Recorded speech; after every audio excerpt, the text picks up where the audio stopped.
আরে ভাই, দেশে যে তাপমাত্রা পড়তেছে 42-43 আপ, যে তাপমাত্রা পড়ছে, যে রোদ পড়ছে, সে রোদে পিচ পর্যন্ত গলে যাচ্ছে এবং খালি পায়ে সেখানে হাঁটা যাচ্ছে না।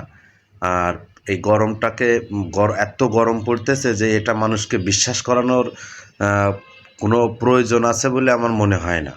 এটা মানুষ বুঝতেছে যে গরম পড়তেছে, আর আপনারা এখানে আসতেছেন কি আহ, রৌদ্রে ডিম ভাজি করা।